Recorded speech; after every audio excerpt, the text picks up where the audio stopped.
Hello વિદ્યાર્થી મિત્રો, Saraswat international એકેડમીમાં આપ સૌનું હાર્દિક સ્વાગત છે. આજે આપણે ધોરણ 10ના ગણિત વિષયના પ્રકરણ નંબર 1 વાસ્તવિક સંખ્યાઓનો બીજો ભાગ જોવા જઈ રહ્યા છે. પ્રથમ ભાગમાં આપણે યુક્લિડની ભાગ પ્રવિધિનો ઉપયોગ, ભાગ પ્રવિધિ એટલે શું, લસા અને ગુસા મેળવવા માટેની ઉપયોગિતા જોઈ હતી. તો આજે તેને લગતા સ્વાધ્યાયની આપણે ચર્ચા કરીશું. તો શરૂ કરીએ. સૌપ્રથમ સ્વાધ્યાય 1.1. ચલો, સ્વાધ્યાય 1.1માં સૌ પ્રથમ પ્રશ્ન આપેલો છે કે યુક્લિડની ભાગ પ્રવિધિનો ઉપયોગ કરી ગુસા શોધો. શાનો ઉપયોગ કરવાનો છે? યુક્લિડની ભાગ પ્રવિધિનો. ચલો, પ્રથમ પ્રશ્ન છે અંદર 135 અને 225. ચલો, આપણને ખબર છે કે મોટી સંખ્યા જે હોય તેને આપણે શું લેવું પડે? એ. નાની સંખ્યાને શું લેવું પડે? બી. માટે અહીં લખી શકું કે a બરાબર 225 અને b બરાબર 135. હવે શું કરવું પડશે મારે? બી સંખ્યા a ને b વડે ભાગાકાર કરો અને ભાગફળ અને શેષના સ્વરૂપમાં યુક્લિડની ભાગ પ્રવિધિ સ્વરૂપે એને લખી દો. ચલો, તો તેની શરૂઆત કરીએ. હવે તો સૌ પ્રથમ આપણે શું કરવું પડશે? તો આપણે લખી દઈએ ને કે 225 બરાબર 135 ગુણાકારમાં 1 વત્તા 90. આ રીતે થઈ શકે છે. ત્યારબાદ નેક્સ્ટ સ્ટેપ, હવે મારે શું કરવું પડશે? 135 ને તમારા ભાજ્ય અને 90 ને તમારે ભાજક તરીકે લેવો પડશે અને પાછું યુક્લિડની ભાગ પ્રવિધિનો ઉપયોગ કરવો પડશે. તો શરૂ કરીએ પાછું. તો નેક્સ્ટ થઈ જશે 135 બરાબર 90 ગુણાકારમાં 1 વત્તા 45.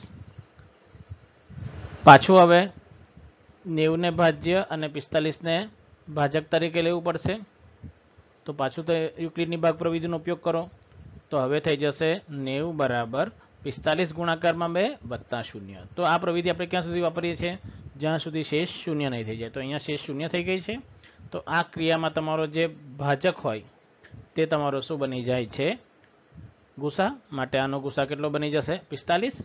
માટે તમે લખી શકો છો કે ગુસા 225 અને 135 બરાબર 45. તો આ રીતે યુક્લિડની ભાગ પ્રવિધિનો ઉપયોગ કરીને તમે આન્સર મેળવી શકો છો. ચલો, આગળ વધીએ નેક્સ્ટ પ્રશ્ન પર. બીજો પ્રશ્ન આપેલો છે 196 અને 38220. ચલો, હવે આમાં પણ મોટી સંખ્યા છે 38220, એટલે આ થઈ જશે એ. 196 નાની સંખ્યા છે એટલે આ થઈ જશે બી. તો યુક્લિડની ભાગ પ્રવિધિ માટે એ બરાબર લઈ લઈએ 38220 અને બી બરાબર 196.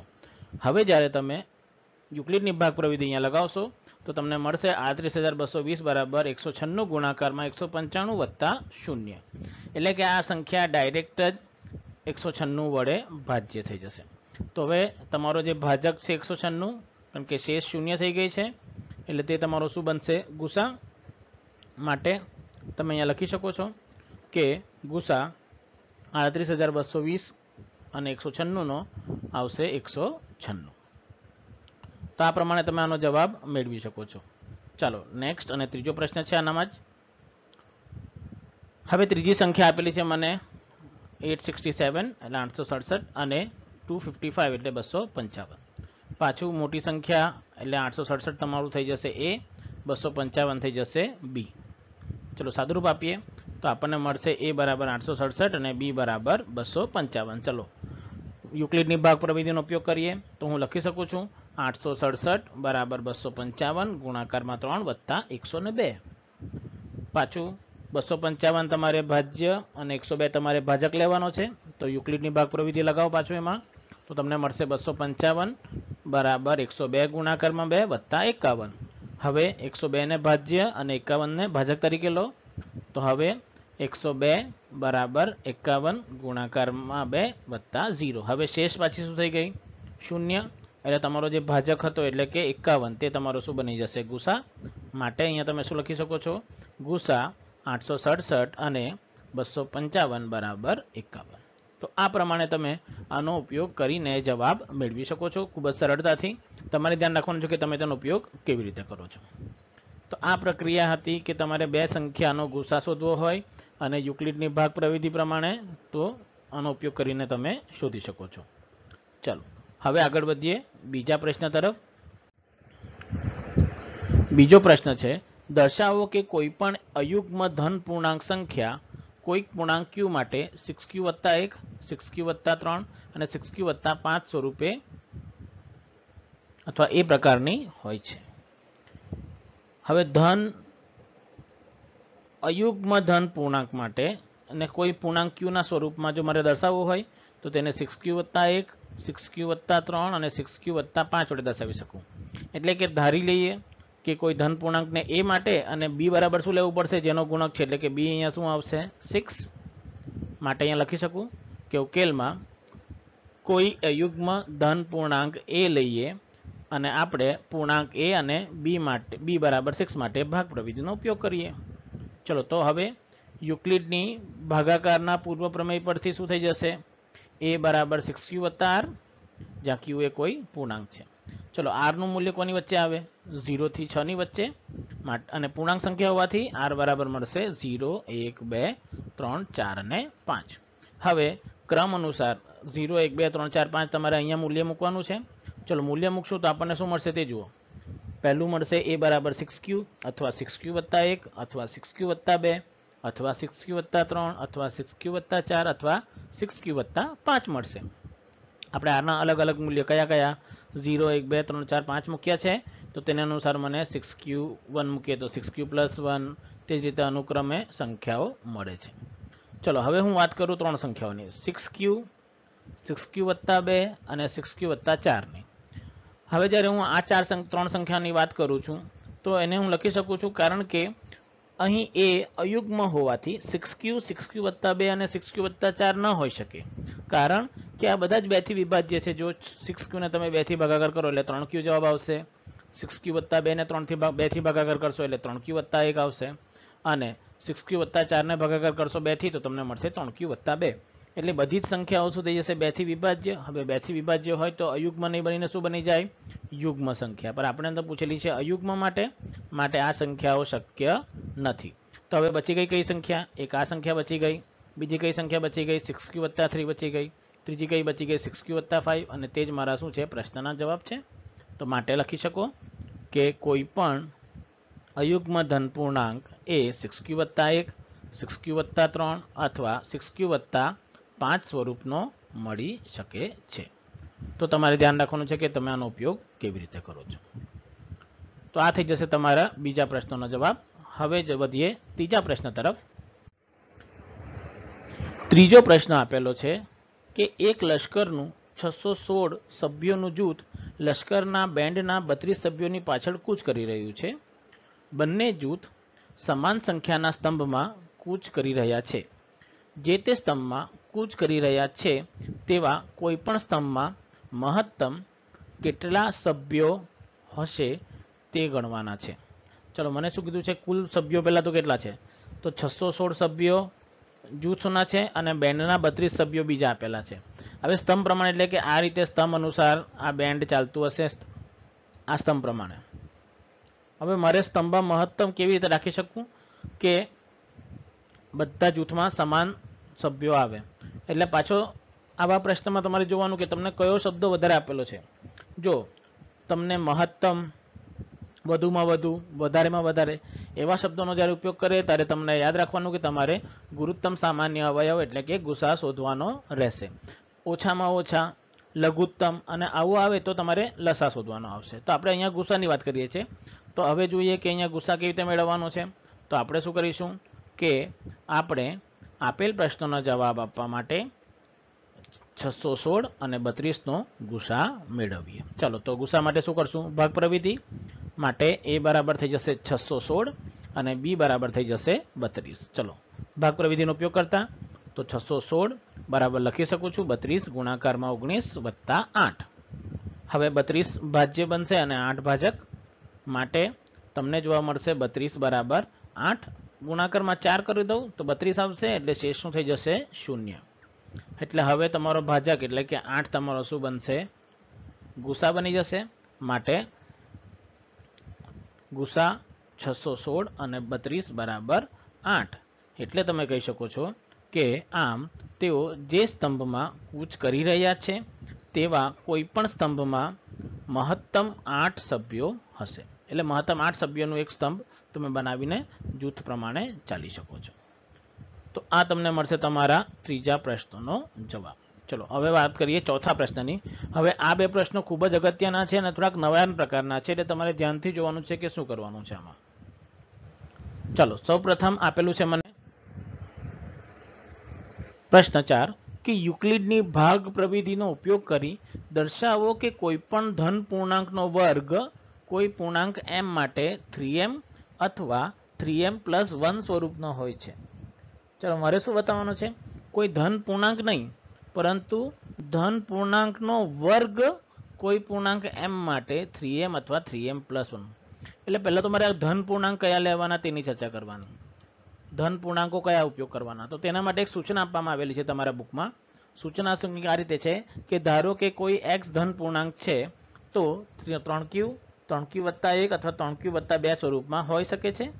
હવે દરેકનો વર્ગ કરો અને દર્શાવો કે તે 3m અથવા 3m+1 સ્વરૂપમાં હશે. એટલે તમે જે ધન પૂર્ણાંક ધારવાના છો તે ધારવાના કયા કયા? 3q હોઈ શકે, 3q+1 હોઈ શકે અથવા 3q+2 હોઈ શકે. હવે મારે દરેકનો વર્ગ કરવાનો અને દર્શાવવાનું કે ફરીથી તે 3m અને 3m+1 સ્વરૂપમાં હોઈ શકે છે. એટલે આપણને ખબર જ છે કે આ મેળવાય કેવી રીતે, પરંતુ એક્ઝામમાં જો સૂચના નહીં આવે તો તમારે આને ધારવું પડશે. તો કેવી રીતે ધારવાનું છે તે જોઈ લો. જો આ સૂચન નહીં આપેલું હોય તો કોઈ પણ ધન પૂર્ણાંક માટે સાબિતી પૂછેલી હોય તો તમારે આ સાબિતી દર વખતે લખવાની છે. તો તમારે કરવાનું છે કે ધારો કે a કોઈ પણ ધન પૂર્ણાંક છે અને b બરાબર 3 લઈ લો. આ કેવી રીતે મેળવાય છે તે બતાવું છું પહેલા. આ કેવી રીતે મેળવ્યા તે તો યુક્લિડના ભાગાકારના પૂર્વ પ્રમેય અનુસાર a બરાબર શું મળશે? 3q+r, જ્યાં q એ કોઈ પૂર્ણાંક સંખ્યા છે માટે અને r નું મૂલ્ય 0 થી 3 વચ્ચે હોવાથી r બરાબર 0, 1 અને 2 મળશે. માટે a બરાબર 3q અથવા 3q+1 અથવા 3q+2 મળે. એટલે જો તમને ખબર પડી ગઈ કે કોઈ પણ ધન પૂર્ણાંક માટે તમારે સંખ્યા ધારવાની હશે તો એ કઈ ધારશો તમે? 3q, 3q+1 અને 3q+2 ધારવાની રહેશે. આ પ્રક્રિયા દર વખતે યાદ રાખવાની. જો નહીં આપેલી હોય તો તમારે આ ગણતરી દર્શાવવી પડશે. ચલો તો હવે મારે શું કરવાનું શું છે? મારો પ્રશ્ન આ નથી. મારે દર્શાવવાનું છે કે ધન પૂર્ણાંકનો વર્ગ એટલે કે આ ત્રણેતરનો વર્ગનું સ્વરૂપ કયા સ્વરૂપમાં છે? 3m+1 હશે અથવા તો 3m ના સ્વરૂપમાં હશે. તો હવે મારે ત્રણેતરનો વર્ગ કરવો પડશે અને દર્શાવવું પડશે કે આ તે સ્વરૂપમાં જ મળશે. ચાલો તો તેની ચર્ચા કરીએ કેવી રીતે થશે. તો સૌપ્રથમ a બરાબર 3q માટેની આપણે ચર્ચા કરી લઈએ. ચાલો તો મેં શું કરું છું? a નો વર્ગ એટલે લખાય 3q નો વર્ગ, એટલે શું થઈ જશે? 9q નો વર્ગ. હવે 3 સામાન્ય કાઢો અંદરથી તો 9 ને લખી શકું છું 3 ગુણાકારમાં 3q નો વર્ગ એટલે બરાબર થઈ જશે 3m અને m બરાબર મેં શું લખી દીધું છે? 2q². એટલે કે જે કૌંસમાં સંખ્યા આવેલી છે તેને મેં ધારી લીધું m. હવે જો q પૂર્ણાંક છે તો તેનો વર્ગ પર પૂર્ણાંક સંખ્યા અને તેને 3 સાથે ગુણે પણ શું આવે? પૂર્ણાંક સંખ્યા. માટે m પણ શું બનશે? એક પૂર્ણાંક સંખ્યા મળે છે. એટલે પહેલું સાબિતી આવી ગઈ કે aq બરાબર 3m નું સ્વરૂપ મળી ગયું. ચલો બીજી પ્રક્રિયા માટે જોઈએ કે a બરાબર 3q+1 માટે. ચાલો પાછો વર્ગ કરો તો a² બરાબર 3q+1 આખાનો વર્ગ એટલે a+b² લગાવીએ તો 9q નો વર્ગ, 2ab એટલે 6q+1. હવે પ્રથમ બે પદમાંથી 3 સામાન્ય કાઢો એટલે મેં શું કર્યું છે? જુઓ અહીંયાથી 3 સામાન્ય કાઢી દીધો એટલે મને મળશે 3 ગુણાકારમાં 3q² + 2q+1. હવે આને મેં ધારી લઉં છું m એટલે આ સ્વરૂપ કયું આવી ગયું? જુઓ 3m+1 સ્વરૂપમાં આવી ગયું. ચલો તે જ રીતે હવે ત્રીજો કિસ્સો બાકી છે તે જુઓ. ત્રીજા કિસ્સામાં a બરાબર 2q+2 માટે પાછો બંનેનો વર્ગ કરો એટલે a² બરાબર 3q+2 આખાનો વર્ગ એટલે કે 9q નો વર્ગ +12q+4. હવે 4 ને હું લખી શકું છું 3+1 એટલે એને લખું છું 3+1. હવે પ્રથમ 3 પદમાંથી 3 સામાન્ય કાઢું છું. આ 3 પદમાંથી 3 સામાન્ય કાઢો તો મળશે 3 ગુણાકારમાં 3q² + 4q+1 અને આ +1 એક્સ્ટ્રા. હવે આ આખા પદને હું ધારી લઉં છું m એટલે આનું સ્વરૂપ પણ શું આવી ગયું? જો 3m+1 જ્યાં આપણે આ સંખ્યાને m ધારેલી છે. તો આપણે 3 કિસ્સા જોયા. પહેલા કિસ્સામાં 3m મળ્યું, બીજામાં 3m+1 મળ્યું, ત્રીજામાં પણ 3m+1 મળ્યું. માટે તમે જવાબ લખી શકો છો કે આથી કોઈ પણ ધન પૂર્ણાંકનો વર્ગ કોઈક પૂર્ણાંક m માટે 3m અથવા 3m+1 સ્વરૂપનો જ મળે છે. એટલે કોઈ પણ ધન પૂર્ણાંક સંખ્યાનો તમે વર્ગ કરશો તો 3m અથવા 3m વત્તા 1 જ મળશે. ખ્યાલ આવી ગયો કે જ્યાં m કોઈ શું આવશે પૂર્ણાંક આવે. ધારો કે તમે 2 લઈ લો, 2 નો વર્ગ શું આવે 4, 4 ને શું લખાય 3 વત્તા 1. 3 લઈ લો તો 3 નો વર્ગ શું આવે 9, એટલે કે 3 ગુણાકારમાં 3 લખાય. 4 લઈ લો, 4 ચોક 16, 16 ને શું લખી શકો 15 વત્તા 1, એટલે 5 ગુણાકારમાં 3 વત્તા 1. જોયું? તો આ રીતે તમે કોઈ પણ સંખ્યાને વર્ગ કરશો તો તમને હંમેશા આ જ સ્વરૂપ જોવા મળશે. ધારો કે મેં તમને કીધું તેમ કે આપણે પૂર્ણાંક a બરાબર આપણે જો અહીંયા તમે ધારી લો કે 4 લીધું છે તો a નો વર્ગ શું થઈ જશે, a નો વર્ગ થઈ જશે 16. ચલો 16 ને મારે લખવું હોય તો શું લખાય જુઓ, 16 બરાબર લખાશે 15 વત્તા 1. 15 ને લખવું હોય તો લખાશે મારા પાસે 3 ગુણાકારમાં 5 વત્તા 1. તો જુઓ 3m વત્તા 1, જ્યાં m પૂર્ણાંક સંખ્યા 5 છે. તો જુઓ કોઈ પણ પૂર્ણાંક સંખ્યાનો વર્ગ તમને 3m+1 સ્વરૂપે મળી ગયો. 5 લેશો એટલે 25 આવશે, તો 24 વત્તા 1 એટલે 8 24, એટલે 3 ગુણાકારમાં 8 વત્તા 1. તો આ રીતે તમે કોઈ પણ સંખ્યા લેશો તેનો વર્ગ કરશો તો ક્યાં તો 3m આવશે, ક્યાં તો 3m વત્તા 1 સ્વરૂપ જોવા મળશે. તો આ પ્રકારે તમે આનો ઉપયોગ મેળવી શકો છો. ચલો નેક્સ્ટ જોઈએ. હવે બીજો પ્રશ્ન શું આવવાનો છે તે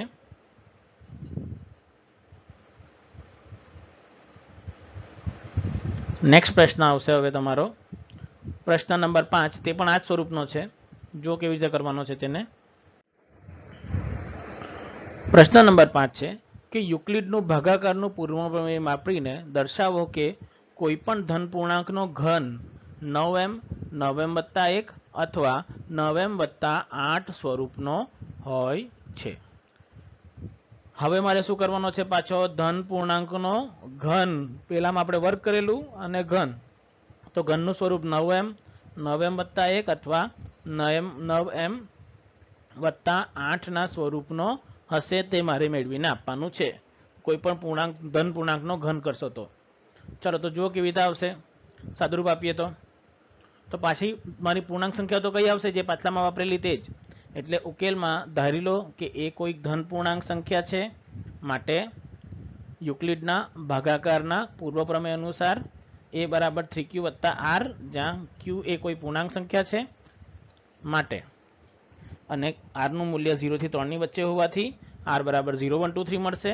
માટે a બરાબર 3q અથવા 3q વત્તા 1 અને 3q વત્તા 2 મળે. આ આપણે પ્રક્રિયા કરેલી છે પાછળ, તે જ લખેલી છે. ચલો હવે મારે શું કરવાનું છે, બધાનો ઘન કરવાનો છે. તો એ પ્રક્રિયા કેવી રીતે કરવાની છે તે ખૂબ જ અગત્યની છે. ચલો ધ્યાનથી જોઈએ અને કેવી રીતે કરશો તમે. તો એની શરૂઆત કરીએ. તો હવે ઘન કરવા માટે સૌ પ્રથમ લઈએ a બરાબર 3q માટે. ચલો તો હું શું કરું છું, a નો ઘન એટલે કે 3q નો ઘન. ચલો 3 નો ઘન થશે 27 અને q નો ઘન તો q નો ઘન જ રહેશે, માટે આને લખી શકું 27 ગુણાકારમાં q નો ઘન. ચલો 27 ને મારે 9 ના સ્વરૂપમાં લખવું હોય તો શું લખાશે 9 તાલી 27.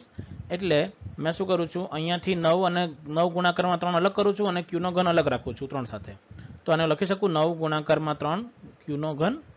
હવે આ 3 q ના ઘનને તમે m, q જો પૂર્ણાંક હોય તો આખું આ પણ શું આવે પૂર્ણાંક સંખ્યા, એટલે તમે આને m ધારી લો. માટે તમને મળશે 9 ગુણાકારમાં m, જ્યાં m બરાબર 3q નો ઘન કોઈ પૂર્ણાંક સંખ્યા છે. ખ્યાલ આવી ગયો કે થઈ જશે. તો આપણને પહેલી સાબિતી મળી ગઈ કે પ્રથમ સાબિતી કયા સ્વરૂપે આવશે 9m સ્વરૂપે. ચલો બીજી એક માટે. તો બીજા કિસ્સામાં મારે a બરાબર 3q1 + 1 માટે. ચલો a નો ઘન એટલે કે 3q વત્તા 1 નો ઘન. ચલો નિત્યસમ શું છે મારા પાસે a વત્તા b આખાના ઘનનો, a નો ઘન વત્તા b નો ઘન વત્તા 3a²b વત્તા 3ab². ચલો તે લગાવીએ. તો પહેલા 3q નો ઘન એટલે કે 27q, 1 નો ઘન એટલે 1, 3 ગુણાકારમાં 3q નો વર્ગ ગુણાકારમાં 1 વત્તા 3 ગુણાકારમાં 3q ગુણાકારમાં 1 નો વર્ગ. ચલો હજુ સાદુરૂપ આપતા મને જોવા મળશે આ ગોઠવણી કરીને 27q નો ઘન વત્તા 9q નો 27q નો વર્ગ વત્તા 9q વત્તા 1. હવે પ્રથમ 3 પદમાંથી તમે 9 સામાન્ય કાઢી શકો છો. જો અહીંયાથી તો 9 સામાન્ય કાઢો અને બાકીના એજ ઇટ ઇઝ લખી દો. તો અહીંયા શું થશે જુઓ, 9 ગુણાકારમાં 3q નો ઘન વત્તા 3q વત્તા 1q વત્તા 1. હવે આને તમે ધારી લો, કૌંસના પદને m તમે ધારી શકો, આ પણ એક પૂર્ણાંક સંખ્યા જ બનાવશે, માટે 9m વત્તા 1, જ્યાં m બરાબર 3q નો ઘન વત્તા 3q નો વર્ગ વત્તા q કોઈ પૂર્ણાંક સંખ્યા થશે. તો આ પ્રમાણે તમે આનો પણ જવાબ મેળવી શકો છો. ચાલો આગળ વધીએ ત્રીજા કિસ્સા માટે. હવે તો ત્રીજો કિસ્સો છે a બરાબર 3q વત્તા 2 માટે. તો હવે તમારે a નો ઘન એટલે કે 3q વત્તા 2 આખાનો ઘન કરવો પડશે. પાછું a પ્લસ b આખાના ઘનનું સૂત્ર એટલે 27q નો ઘન પછી 2 નો ઘન થશે 8 વત્તા 3 ગુણાકારમાં 3q નો વર્ગ ગુણાકારમાં 2 વત્તા 3 ગુણાકારમાં 3q ગુણાકારમાં 2 નો વર્ગ. ચલો સાદુરૂપ શું આવશે? 27q નો ઘન વત્તા 54q સ્ક્વેર વત્તા 36q વત્તા 8.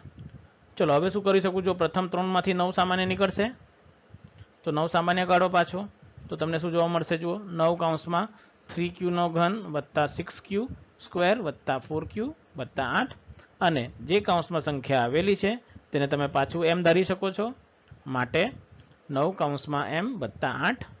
તો આપણને ત્રીજી સંખ્યા પણ મળી ગઈ. માટે તમે શું લખી શકો છો? અહીંયા જુઓ કે જ્યાં m બરાબર 3q નો ઘન વત્તા 6q સ્ક્વેર વત્તા 4q છે, કોઈ પૂર્ણાંક સંખ્યા છે. તો માટે આથી કોઈ પણ ધન પૂર્ણાંકનો ઘન કોઈ પૂર્ણાંક m માટે 9m અથવા 9m વત્તા 1 અથવા 9m વત્તા 8 સ્વરૂપનું હોય છે. તો આ પ્રમાણે તમે આ પ્રશ્નનો જવાબ આપી શકો છો. તો આ તમારા સ્વાધ્યાય 1.1 નો ઉકેલ હતો. નેક્સ્ટ વિડીયોમાં આપણે આગળના મુદ્દાઓની ચર્ચા કરીશું. આ વિડીયો જોવા બદલ આપ સૌનો ખૂબ ખૂબ આભાર. Thank you very much.